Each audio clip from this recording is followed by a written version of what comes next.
Today I'm checking out the Panorama CS12 by Nectar. This is a fairly new controller by Nectar.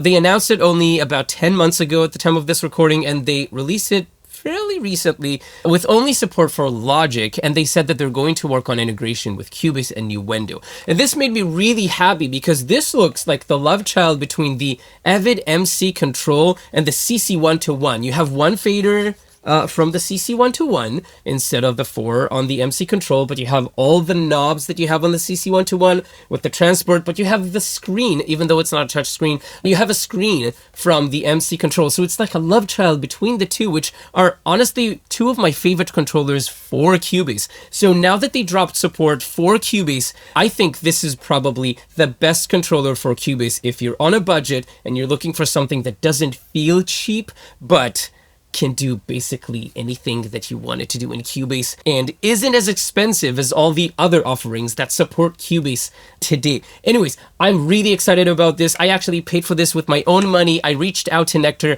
I sent them emails if they want me to do some testings and to make videos, but they did not respond to my emails. So I bought one and I'm making this video unsponsored. I'm just really excited about this controller. So let me show you what this thing can do in Cubase.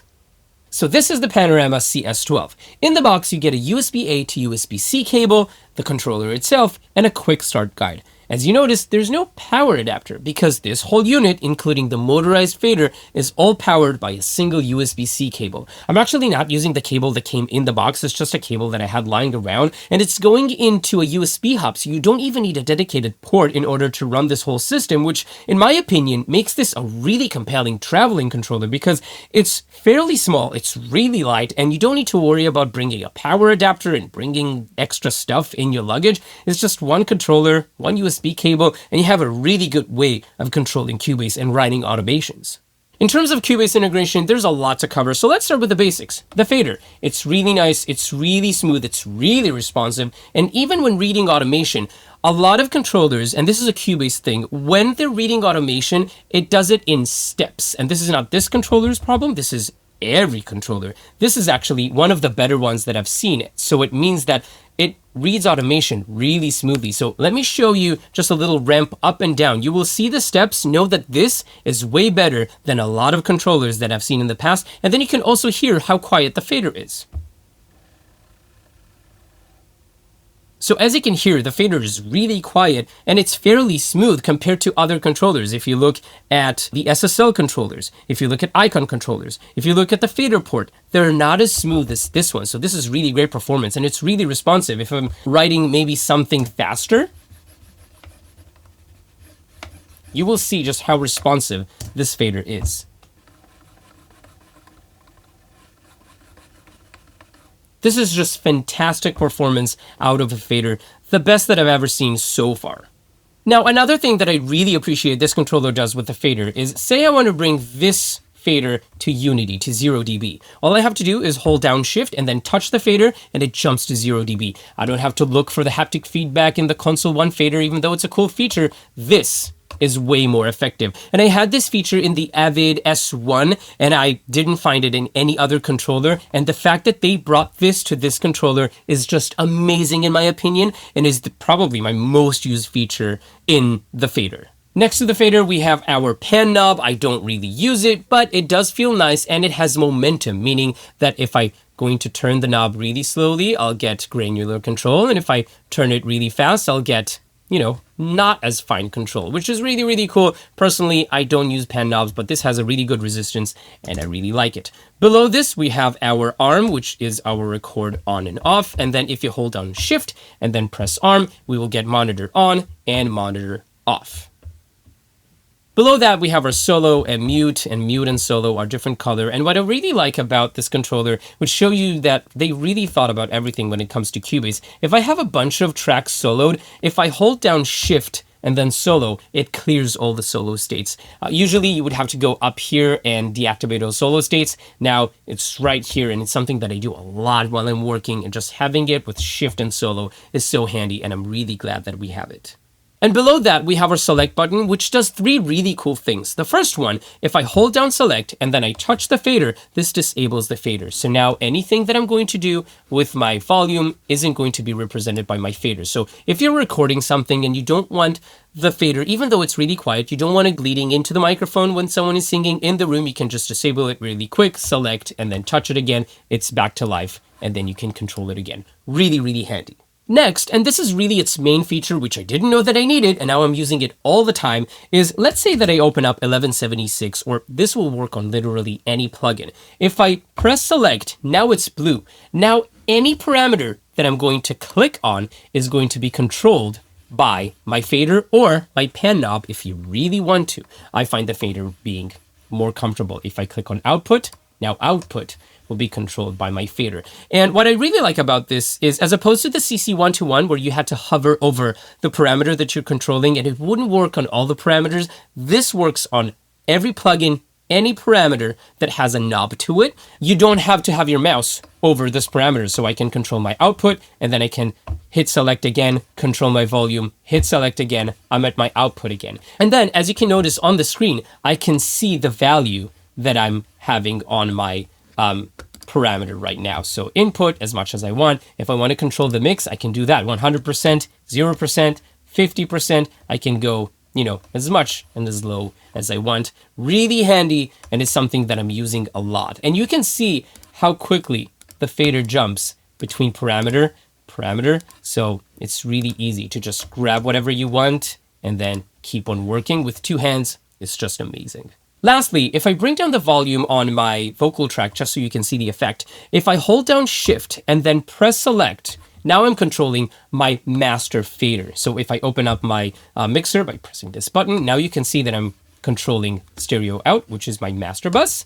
And then if I hold down shift and then master again, now I'm back to my vocal track. So it's a really nice, easy way to control the volume of your session if you want to. Personally, I don't use it that much, but it's a really nice feature to have. One thing I forgot to mention, if you change the color of your track, this will change to the color of the track that you're on. So it's a little easier to see what track you're on. It's not perfect. It doesn't have all the colors. It's basically the fundamental RGBs. I wish they could do more colors, but it's still nice to have. Okay, now that we covered everything that we need to know about the left side, let's go to our transport control. Pretty basic. Play turns green when you play, stop stops it. This is our cycle. I wish this was purple. I don't know if it's a multicolor LED underneath. If it is, please change it to purple. If it's not the end of the world. And then record turns red when you record. Rewind and forward doesn't behave the way that you expect them to behave, and I personally like this way better. So this will jump to your quantized value. So if I change this to bars, now it'll go by bars. If I change it to beats, it'll go to beats. And if I go to use quantize, and if I go 30 second, it will go by 30 second, or if I go eights, it will go by eights. And I personally really appreciate it. The way that I usually have it is adapt to zoom, then I have it on 16. So right here, I'm getting 16th, and then if I zoom out, I'm getting eighths, and then if I zoom out, I get beats, and then if I zoom out, I get half a bar, and if I zoom further out, I get bars. I find this to be more useful than the arbitrary just scrubbing the playhead along. I find this to give me a lot more control. Above this row from right to left, we have our automation button. If you don't have any automation and you press this button, this will toggle read and write, and then another press will toggle write off, and then toggle write on and off. If you want to toggle read off, you hold down shift and then auto, and then this will turn off read, and then shift and auto again will toggle on read. Next to that, we have our metronome button, and what I really appreciate about this button is that when I have click on, the button actually illuminates and tells me that I have click on, and when I turn it off, it turns off. I don't know how clearly it is on the camera, but I can very clearly see in real life that now I have click on and now I have click off. So I really appreciate that feature. If I hold down shift and then I press my metronome button, this will turn on pre-count, and then shift and metronome again will turn off pre-count. There's no visual representation of it on the controller, but if you have this section expanded, then you will see shift and pre-count off. handy to have this feature at your fingertips. Next to that, pretty self-explanatory, undo and shift and undo to redo. I know that we're all coded in our brain for Command Z and Command Shift Z or Control Z and Control Shift Z for redo, but it's there if you need it. These two buttons will take you to your left locator and your right locator. And if you're at one of those locators, let's say my right locator and I hold down shift, I can expand my locator. I don't know why this is a feature. You can do the same for the left locator. I will never use this, but now you know that this is a feature. Okay, this is where things start to get interesting. This is not a search button, even though it has magnification. This is finer resolution, and this works in various conditions and various parameters. Let's start with volume. If I hold down my finer resolution and I lower my fader, you can see that I go down by maybe 11 dBs. If I let go, this will go down to 0 to give me the next whatever dBs that I want. So I can go up as much as I want, I can go down as much as I want to get really fine control, and then I let go and it can do broader strokes. So let's say from here, I want to go to 17 exactly. I'm there. Fantastic. And this will obviously work with any parameter that you select with your fader. Under the select mode, you can go granular if you want to get exact values. Let's say you want to go 90. There you go.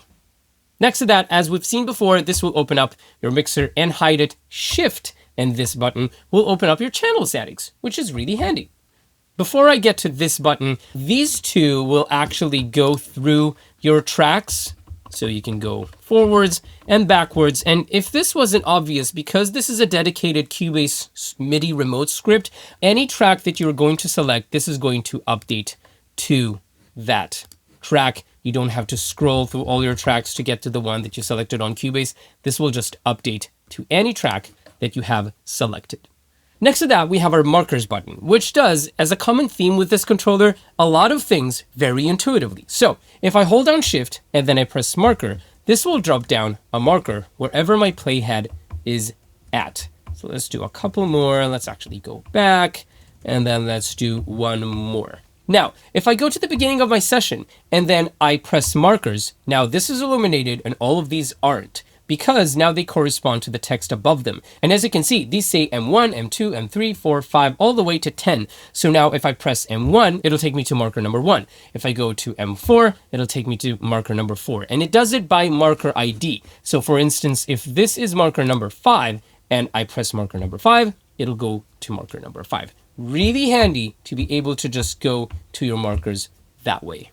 And really quickly, these three buttons. This will zoom in and out, which I really appreciate having a zoom knob on a controller. Not all the controllers have them, and I really enjoy having a zoom knob. If you hold down shift, this will zoom vertically, which I hate, but it does that if you really want to do that. Next to it, we have a tempo knob, which seemed really stupid, because why would you change the tempo with a knob? Like maybe in the beginning of a session, but this seems really stupid to put a knob that only changes the tempo. But if you hold down shift, you can change what it does. So we can do playhead jog and scrub and nudge and loop and zoom vertical. So you can have a zoom horizontal and zoom vertical if you wanted to. However, this can do clip gain. And this for me is a game changer. So whatever clip that I have selected, I can now control the gain of with a knob, which is so great. And it actually remembers it in the controller. So you don't have to set this every time that you open up a session or anything like that, or every time that you turn it on. It's just there, and it's so handy to just have that instead of now in Cubase 14, they changed it to here, or you can do it in up here. No, it's just a knob and you grab it and it works and it's fantastic. And this data and menu knob actually controls a bunch of different parameters depending on what situation you're in, mostly with these knobs. Once we actually get to something that we can control with this data menu knob, I will show you. Now in the middle, we have our screen. And as you notice, you can see the track name. So if I change this to Vox Main, this will change to Vox Main. And then you can see your inserts 1 through 8 in the screen. If you have more than 8 and you want to see inserts 9 through 16, you press this button, and now you can see 9 through 16. I only have 11 inserts on this track. Now, as you might have noticed, each of the inserts is color-coded, and if I go to 9 to 16, you can see that I only have 3 out of my 8 buttons. So that way I can clearly see which button controls which insert. Now, if I press one of those buttons, let's do the 1176, which is red. Now I can control my 1176 and I can see my input, output, headroom, mix, attack, release, ratio, and my meter. So I can control my input and I can control my output. And the cool thing is, if you might have noticed on Cubase, it doesn't open up my interface. I kind of like it and kind of don't like it, because I would love for it to just open up the plugin as soon as I hit a button. If you do want to do it, you have this button that we just got to. You press this, it'll open up the plugin that you're currently controlling, and then you can see it. But as you can see, if I close it by pressing the same button and I put my input all the way up, and then I open the plugin again, it did it in the background. So sometimes it's kind of cool to be able to just see the parameters and like, oh, you know what? Let's just change the mix amount of the 1176. You don't have to open up the interface, the GUI, and it's a little more comfortable that way. You can change the plugin. So if I want to go to my Pro Q, it does that. It does take a little while. There's a lot of data going on, and I'm sure that they can improve it. And even if they don't, that's not the end of the world. If I want to open up my Pro Q GUI, I can do that.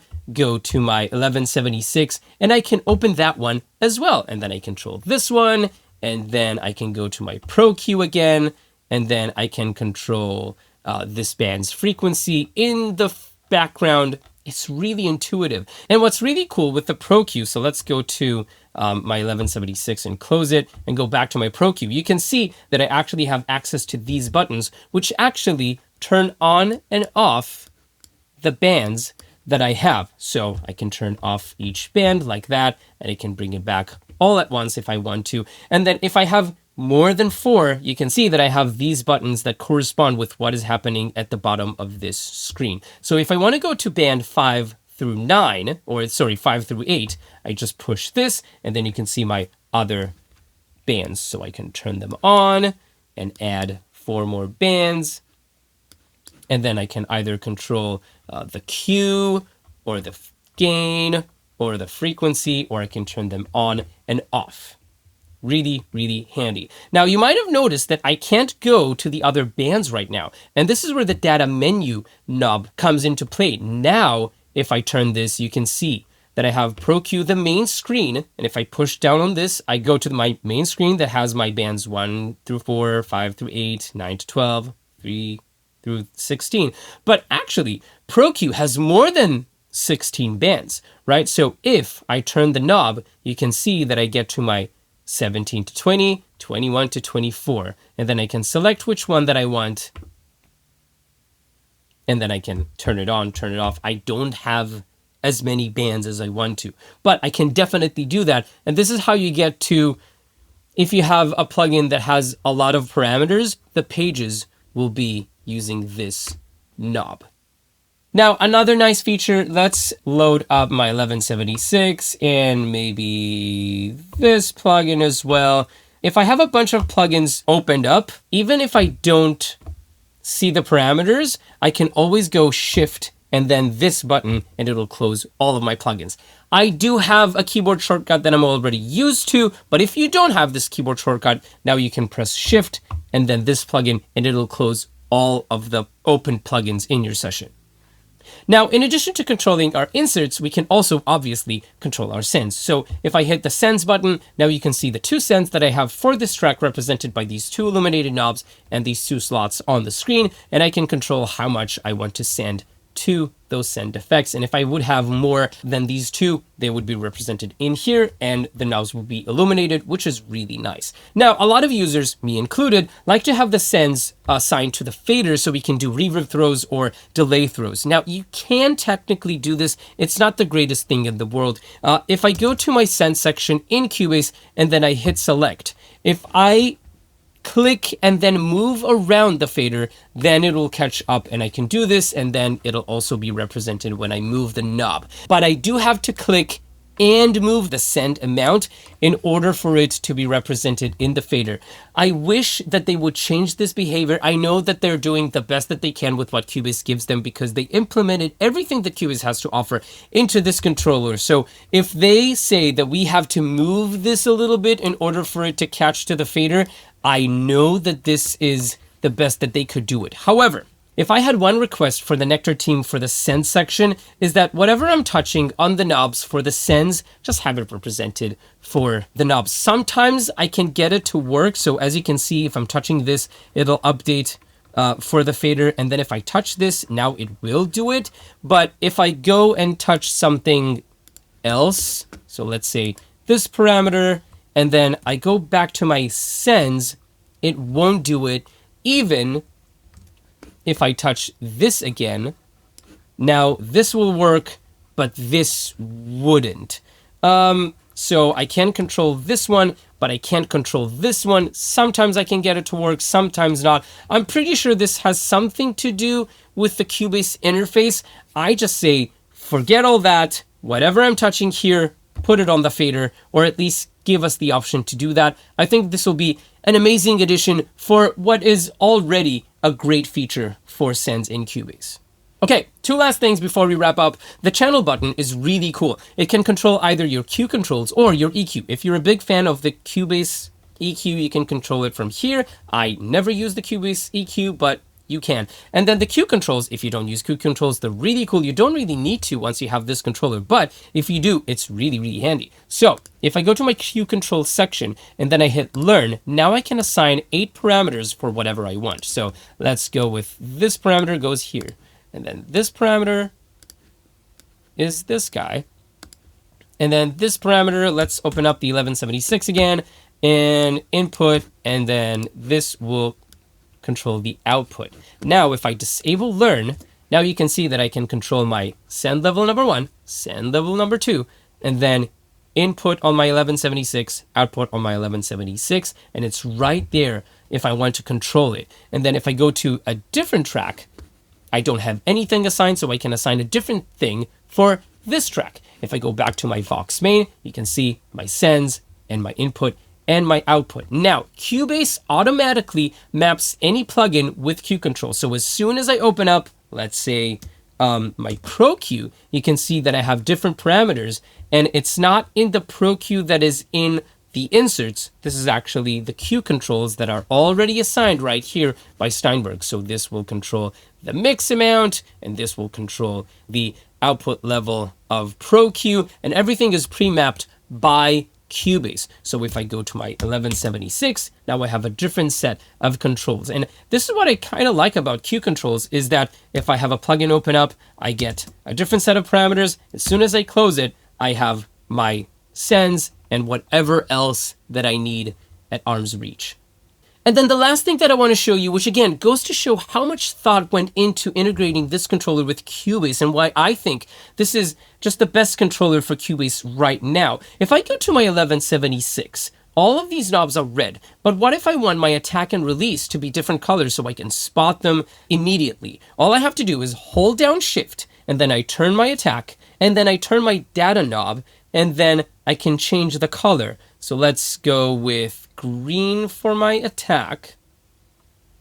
And then I'm going to turn my release, and then I'm going to, again, turn the data knob, and I'm going with green for my release as well. And now, attack, release, different colors. And let's say that I go to a different track, and I open up 1176.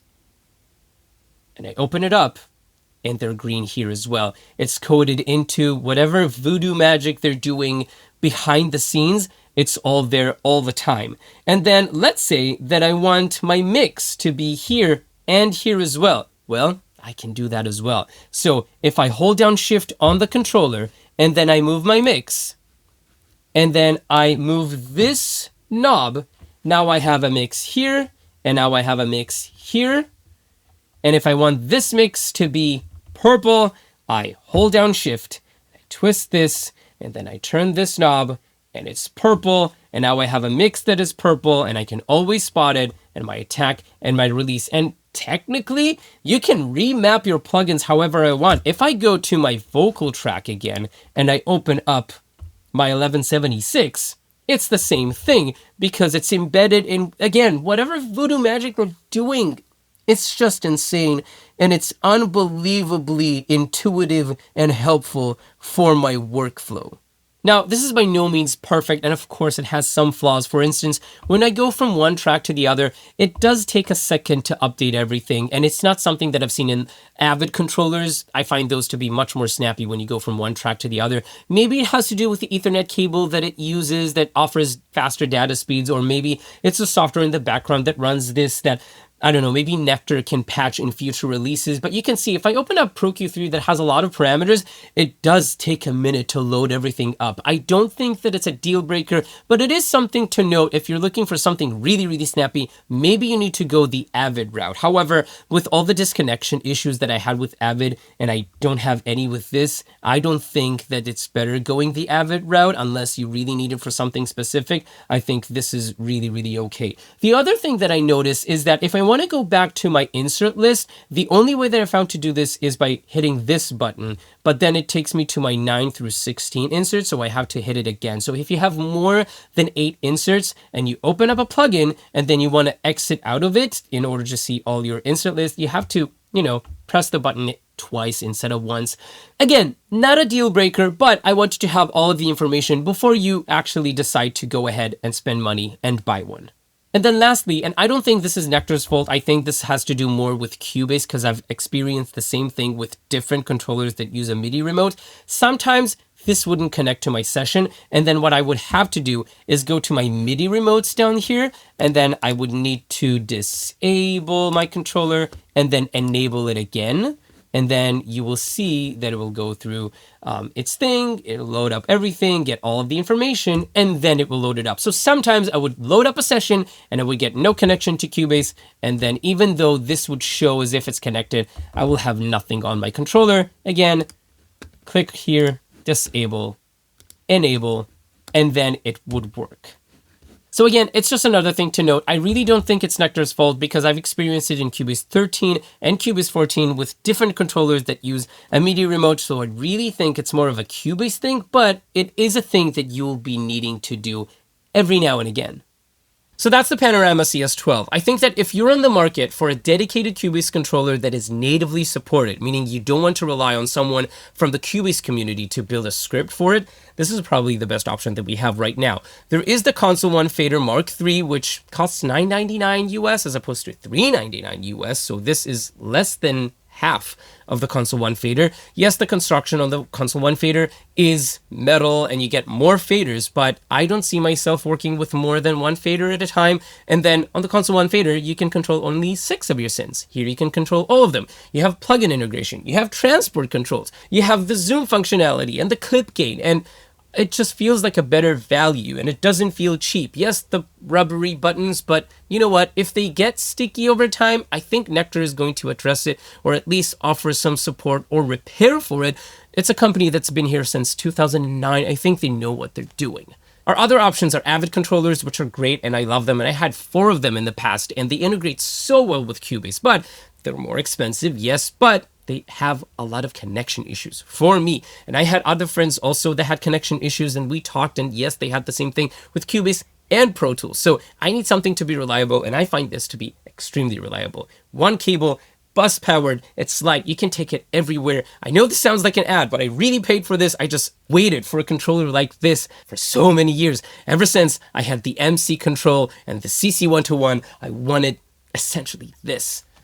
So if you do want to grab one for yourself, there are no affiliate links down below. Just go to your local dealer, see it, test it. If you like it, buy it. I hope that I was able to give you enough information to see if this can fit into your workflow. I think that this is a fantastic offering from Nectar to our Cubase community. I think that a lot of people are going to grab this one once they understand the power that this possesses and how it can help them produce a little bit faster. Anyways, I hope that you enjoyed this video and you found it useful. Let me know what you think in the comments below on the CS12. Are you going to grab one for yourself? Are you going to go with the Console 1 Fader Mark III now that they're available? Let me know in the comments below. Like, subscribe, it helps up the channel, and stay creative, stay awesome. I'll see you in the next one.